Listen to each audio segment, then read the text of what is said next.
War Pugs. So, today we have a Patreon request. This is, boom, Big E himself.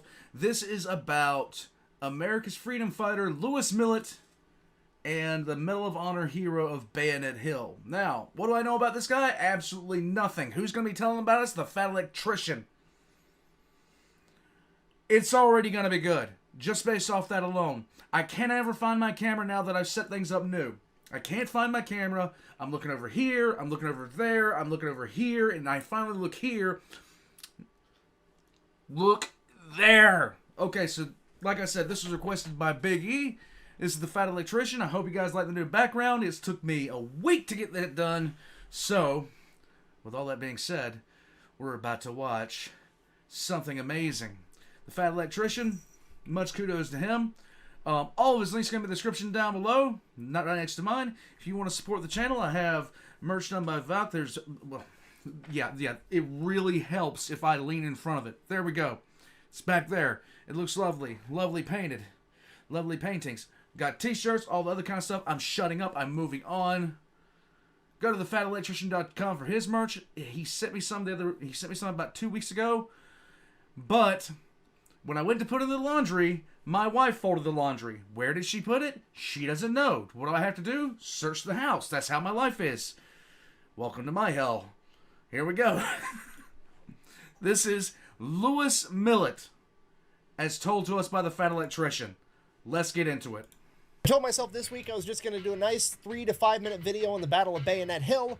Quick, easy, super short. It was going to be great. And then I Googled the guy that was in command during the Battle of Bayonet Hill, and everything just spiraled out of control from there, and it is now his video. There you go. Today we're talking about the man that the U.S. government had to order to quit leading bayonet charges against the enemy during the Korean War. Ladies and gentlemen, Colonel Lewis Lee Millet. And let me tell you something, this is the first picture that pops up when you Google him, and it's exactly why everything spiraled out of control. Because first of all, I mean, let's just call out the elephant in the room. That is the most immaculate face foliage I've ever seen in my entire life. I mean, look at that womb broom. It's perfect. And then you look down a little and you're like, oh, hey, he's got 2 bayonets because he, like, fought on Bayonet Hill. That's really cool. And then you look over and you're like, oh, wow. Younger him was awesome, too, with dual pineapple grenades on his shoulders. And then it dawns on you, oh, shit, this guy's wearing the Medal of Honor around his neck, and it's like the 4th thing I noticed. Okay, do you have any idea how... I wouldn't have noticed that unless he said anything. I was more interested in the yeah. badass you have to be wearing the Medal of Honor and it be the 4th thing that I noticed? Don't worry, I'm going to tell you right after this ad. This video is brought to you by Zydax. Custom gaming PCs are all built right here in America with American tech support. It's what I use to do all my research and make these videos and all the copious amounts of scripture I read. What? Link in description. Moving on. Our story begins December 15th, 1920, when a baby would be... Guys, link will be in the description down below. Computer. Hooray.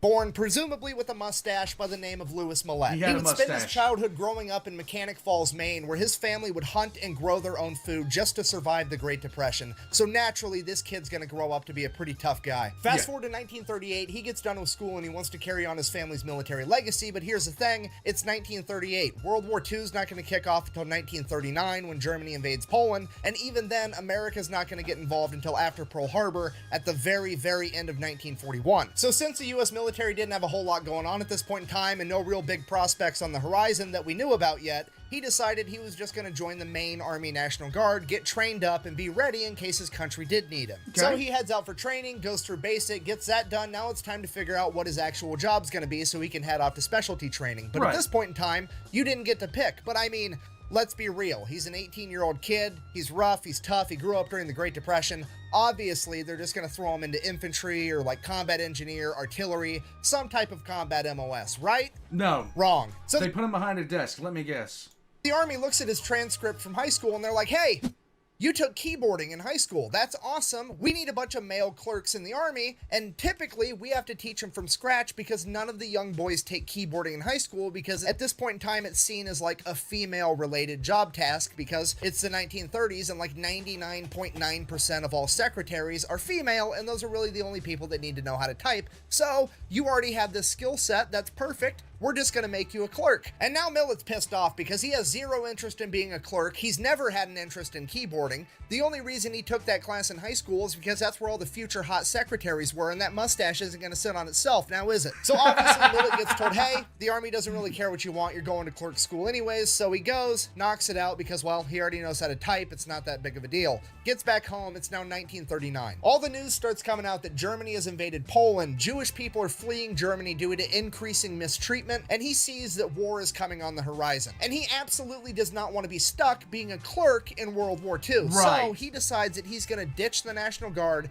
and he's going to join the full-time Army Air Corps, which at this point in time is the equivalent of the Air Force. So he pretty much immediately gets turned around and heads right back to training. Thankfully, he's already done basic training, so now he just goes straight to gunnery school. He gets done with that. It's now 1940, and he is chomping at the bit to get involved with this war. And Millet's absolutely the odd man out with this because Pearl Harbor hasn't happened yet, and the vast majority of America wants absolutely nothing to do with another European war after World War I. Millet doesn't just want to get involved because he's some crazy warmonger that thinks it's going to be fun. He actually truly believes that fighting in World War II is the right thing to do. I mentioned that his family had a proud military history, and it goes all the way back. His ancestors came over to America as indentured servants, where they basically worked as slaves for 7 years to pay off the debt for their voyage to the New World so that they could have their freedoms. And ever since... That was a thing, if you didn't know, when it was massively widespread, where you would, if you don't know what indentured servitude means, you're a slave. You sell yourself literally into slavery for a set period of time. Now, you had more basic rights than a chattel slave, but you were still that. Like Since then, every slavery man in Millet's family has fought to preserve those freedoms. His family fought in the American Revolutionary War. Both of his great-grandfathers fought for the North in the Civil War, and now he deems it as his turn. So you see, he didn't just join the military because he wanted to fight for America. He wanted to fight for what America actually stood for. He's basically the American equivalent of William Wallace. They'll never take our freedom! Legit. So in 1940, when the president at the time, FDR, came out in a speech and basically said, hey, America's not actually going to fight in World War II. We're just going to send over a bunch of guns and bullets and they can fight it themselves. The people of Europe who are defending themselves do not ask us to do their fighting. They ask us for the implements of war, the planes, the tanks, the guns, the freighters, which will enable them to fight for their liberty and our security. At this point, Millet's like, fuck it. If America's not going to fight, I am. He abandons his post, hitchhikes to Canada, and joins the Canadian Army. He then proceeds to go into training for a third time to become an artilleryman in the Canadian Army, gets done with that, shipped over to Britain, just in time to partake in the Blitz, which, if you don't know, is when Germany began launching air raids against Great Britain, and Millet was there the entire time performing anti-aircraft operations to help defend Great Britain. There you go. December 8th, 1941, the attack on Pearl Harbor happens. The next day, December 9th, FDR declares war on Japan, and 2 days after that, December 11th, Germany declares war on America, at which point Millet is like, hot damn! Millet then immediately makes his way to the U.S. Embassy, re-signs up for the U.S. military, and they ship him down to North Africa to take out the Desert Fox, Erwin Rommel. And you gotta keep in mind, after training with the Canadians and then fighting with them for almost a year, Millet is one of, if not the most experienced combat veterans in the Army at this point in time, because everybody else is either a brand new kid that volunteered or got drafted. Okay, if you're not picking up what I'm putting down, I'm trying to tell you he's gonna have to dad dick this entire situation because he's surrounded by a bunch of noobs. For example, he would earn himself a Silver Star. Because one day, all the new guys got together and they had a brilliant idea. They had a truck that was full of artillery ammunition and grenades, and they said, you know what? We should cover it in hay for camouflage. It worked in Looney Tunes, you know? Wile E. Coyote was able to sneak up on the Roadrunner, almost, because he hid inside of a hay bale. No. This is going to be brilliant. So, I'm going to say it again, but slower. They took all their ammunition in the truck and covered it in hay in literally the driest region on the planet. So then the next time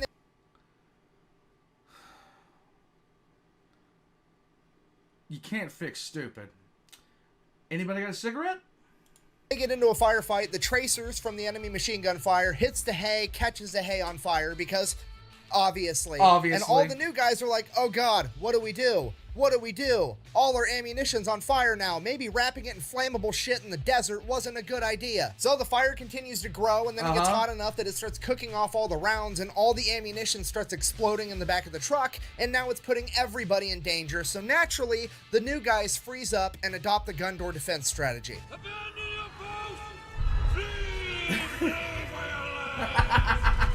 So then Sergeant Millet at this point is just watching this utter chaos unfold like, goddamn kids. So he gets up, he runs over to the truck, jumps inside, starts it, floors it. He just takes off towards the enemy. All the ammunition in the back is exploding behind him. This is complete chaos. He gets up to speed, opens the door, and bails out and just lets the truck go towards the enemy, and the entire thing ends up blowing up. Millet then crawls his way back in the middle of this firefight, gets back to his men, and they continue to fight because he has effectively saved himself and a bunch of other people. You know, well, good typical job. big beard behavior.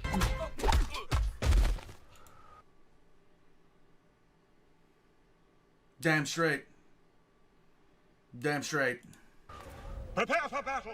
And that's just one example. He also earned a Bronze Star when his convoy got attacked by a Messerschmitt that dropped down to do a strafing run and shoot everybody with machine guns. And everybody ran away, per usual, and he has to run over. He jumps on the anti-aircraft gun on the back of a half-track, and he ends up shooting down a German Messerschmitt, which is an unbelievable thing to pull off. He then continues to fight all the way through the rest of North Africa, pushing the enemy out of the entire continent, and now it's time for him to go fight in Italy. He participates in 4 amphibious landings at the Battle of Anzio and Salerno. Then, after 6 months... My grandfather actually fought in the Battle of Anzio. He was actually wounded. He missed the Battle of Normandy, and that's the only battle that his unit participated in that he wasn't there for.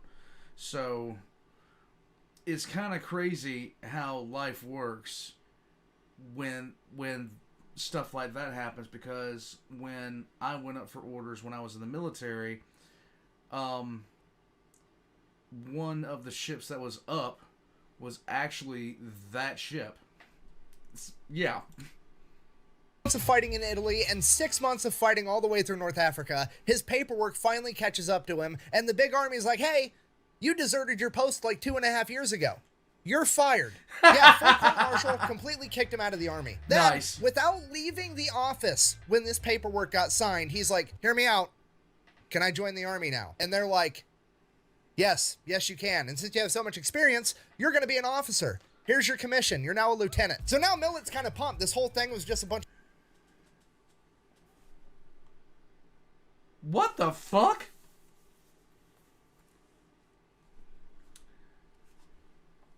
bureaucratic paperwork BS, and he got a promotion out of the deal. We're good to go. Everything's awesome. Then the army, sensing happiness somewhere, decided that they had to destroy it. They jump in and they're like, hey, we're going to take all of your leave. You're not allowed to have leave ever again. We're taking all of it away. To which Millet kind of responded, I really don't care. Go ahead. The only time I've taken leave is when I left my post, joined the Canadian Army so I could get to this war sooner. I'm exactly where I want to be. Take all the leave. I do not care. To which the Army's like, we're going to fine you $52. And when you adjust for inflation, $52 back then is like $1,000 by today's standards. Like, it's not an insignificant amount of money. So Millet is obviously pretty thoroughly annoyed because he's not only now risking his life to do the right thing, he's actually incurring financial penalties. But ultimately, he realizes he's not here for money, so he just goes back to work and continues fighting. He ends up spending the rest of the war fighting in Italy. After Germany surrenders, he makes his way back home, rejoins the National Guard, and then he attempts to go to college. So he gets 3 years into a 4-year degree. He's almost done with college, and then June 25th, 1950, North Korea wakes up one morning and chooses violence. They decide they're going to invade South Korea, kicking off the Korean War. Now, to be fair, most people in this situation, a veteran of the Canadian Army as well as the United States Army, and highly decorated, you would assume would probably want to finish up that 4-year degree before they go into combat. Oh, to hell with that. Just go. Again, if they wanted to go into combat at all. But not Lewis Millet. Now, this is America's William Wallace. All he had to hear is that a bunch of communists were attacking a free democratic nation, and... Oh, so that's how you're going to play it. You're going to do this? Okay, fine. That's all I needed. And it became personal with me. So Millet shows up in Korea. He starts working as a forward observer. If you don't know, a forward observer is the guy that goes out, finds the enemy, calls in their coordinates so that they can hit him with artillery. Millet, being Millet, calls in the artillery a little bit too close to himself and gets hit with some shrapnel. So now that he's injured, he kind of has to take a deep breath, step back, evaluate evaluate the situation, come to grips with the fact that he's only mortal, and accept that he's just going to have to fall back behind the front line Bullshit. and recover. I'm just kidding. He demands that the army give him an airplane and a pilot so that he can hop in this plane injured and call in artillery fire on the enemy from a fucking crop duster. And then, because that wasn't gangster enough, December 5th, 1950, a P-51 Mustang goes down behind enemy lines in North Korea. So, naturally, Millet and his pilot get up in the air. They're going to go find him. And somehow, they manage to pull it off. They land on the ground next to the plane. They pick up the pilot. The only problem, this crop duster only seats 2 people. So Millet, still injured, by the way, is like, don't worry about it. Go ahead, take my seat. The plane's going to go faster without my Dude's a fucking baller. Titanic-sized balls weighing it down anyways. I'll just hang out here, evade capture from the enemy that's for sure looking for the downed P-51 Mustang by now, and then you guys can just come back and pick me up whenever. Yep. So that's what happened. They take the other pilot back. Millet evades cap. This dude, like, every single time he talks about a guy, you have to just stand back in abject awe of this person's mammoth balls. Okay? My God.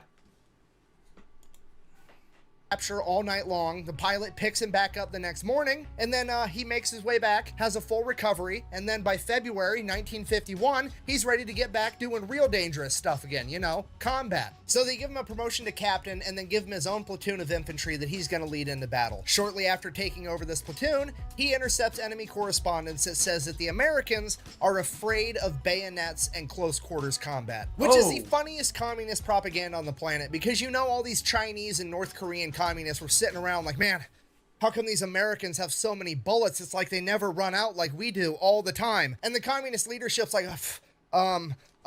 it's because the Americans are afraid to fix bayonets and fight you guys close quarters like men. That's why they... I still remember, it was one of the funniest damn things I'd ever witnessed for in my life. The Iraqi he was basically the Iraqi foreign minister saying the Americans are not in Baghdad.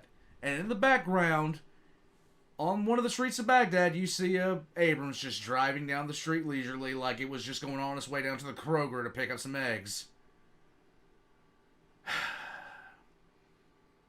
And some of the crap that flew out of that guy's mouth was some of the best stuff I've ever heard before in my life.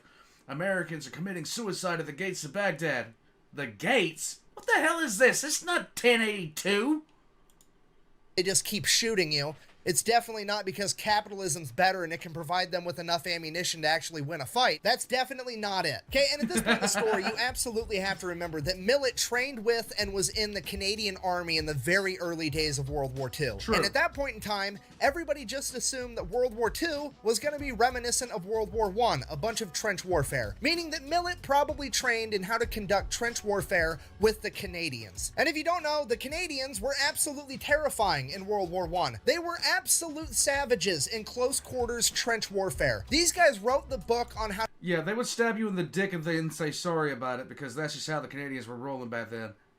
To not only be good at it, but play dirty the entire time. They were known for taking cans of food, throwing it into the enemy trench, and then when they heard all the enemies run up to pick up the food, they would throw grenades in right after it, okay? Don't let the good manners and the accent and the maple syrup fool you. The entire first rough draft of the Geneva Convention is pretty much just a laundry list of shit the Canadians did during World War I. And that is who trained Lewis Millet in how to engage in close quarters combat, and the commies just said that he was scared of it. So naturally, he took that as a challenge and began training his entire platoon every day in how to bayonet fight. So then the next time Millet's platoon comes across the enemy, fix bayonets, charge. They do it, they completely wipe out the enemy altogether. Only problem, they wiped out all of the enemy and now there's nobody left to tell all the communists that America's not scared of bayonet fighting. I guess we're just gonna have to do it again. Fast forward.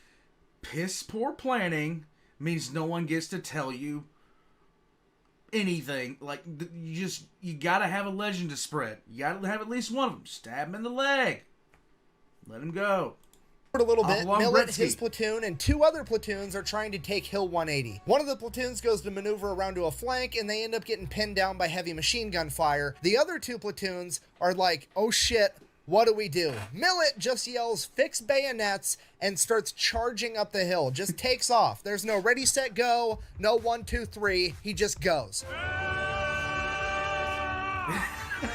So now Millet's platoon hurries up, fumbles around, gets their bayonets on, and they take off too, no questions asked. He's been training them this entire time. They've been around him enough to know this man's the main character, and they're ready to follow him to hell and back. So they start running after him. That other platoon is standing there like, what? oh shit, what do we do?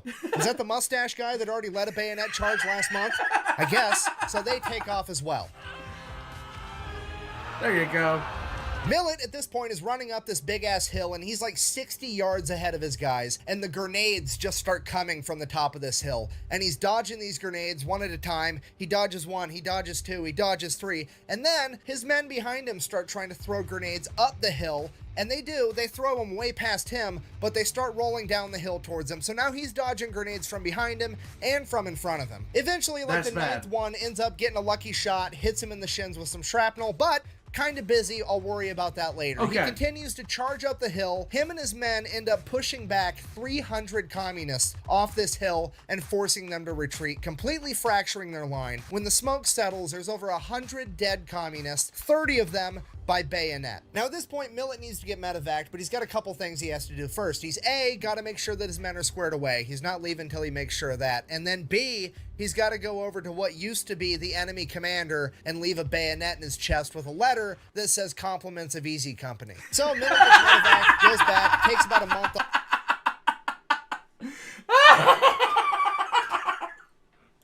off, gets fixed up, heads back to his company, and then first chance he gets, he leads another bayonet charge. Sweet. At which point the U.S. government steps in and is like, dude, stop.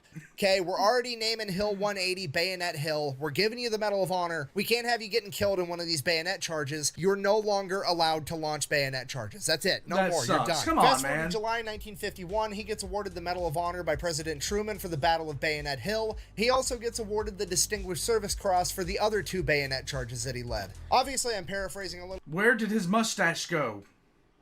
They made him shave the mustache. Damn it, man!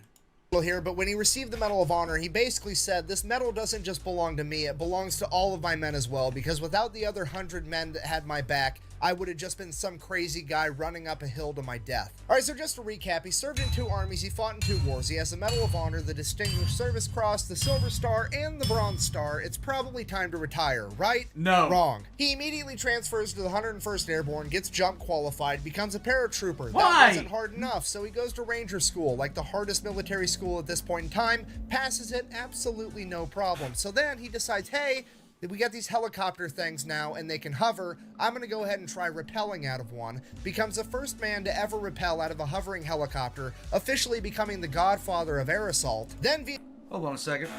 Hey!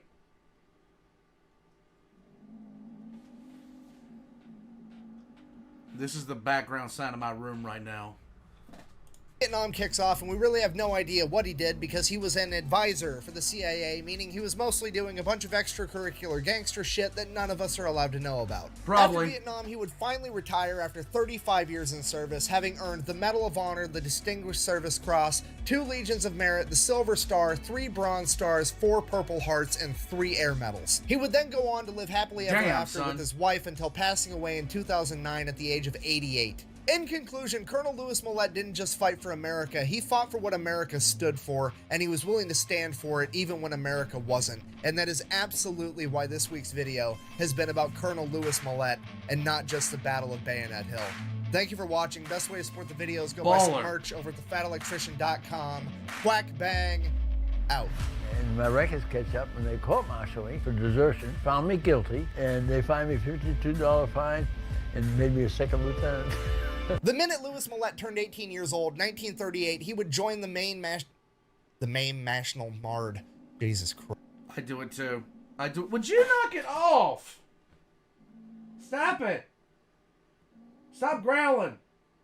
Stop. Stop growling. Man. Man.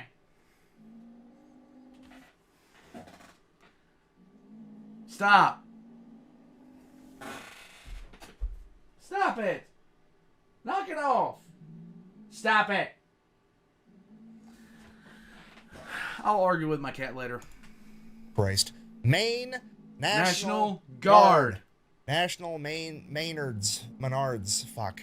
I've never met a bad soldier in Canada. I'm alive today because I had them damn good men. Huh? I get emotional about it. We're in a free country. And why are we? Because a lot of people, black, white, yellow, went and gave their lives so that you and I can live free. Huh? Simple as that. God bless that man. Kill my. God bless that man. Damn. 1 second. Listen to the sound of this. That's... Cat. Walk away! My God. Give me a second, guys. Yeah, this is the little angry one right here. This is Celestine. She's the little angry one right now. She is mad about everything. Hey, look at me. Why are you so mad? Can you explain why you're so mad? I'm sitting over here watching something that's really good, and you're just angry as all. Why are you so mad? Huh? Can you calm down? You could have moved. She wasn't bothering you. This is what I got to deal with. My wife says, I want to bring home 1 cat. And I have 3 in this room. Ain't that right? Ain't that right? Guys. So, Louis Millet had a baller mustache. But a baller life, too. God. How do you walk into a court-martial, get court-martialed, and then get a promotion on top of it? I don't understand that. That's Army logic for you. Navy logic is far worse. I never really understood Navy logic. Probably the right reason why I'm not in there anymore. Oh, just get out with the honorable discharge and walk. Just shake your head and just shrug your shoulders. Sometimes it's just not something you can understand. Guys, I'm going to head out from here. Get your merch at fatelectrician.com or get some of my merch as well. It's right back there. I'm hoping to add more soon. Hoping to do something new with the merch shop too. Me and a couple other people have been talking about it, especially Val. Me and Val have been talking a lot about it. Ain't that right? I might put up some war crime cat merch. I don't know. This is so touching. You still mad at everything? Can I put you down on the ground? I'll put you down on the ground or something. This is my life, war pugs. This is my life. Get yourself some shirts at fatelectrician.com. Get out.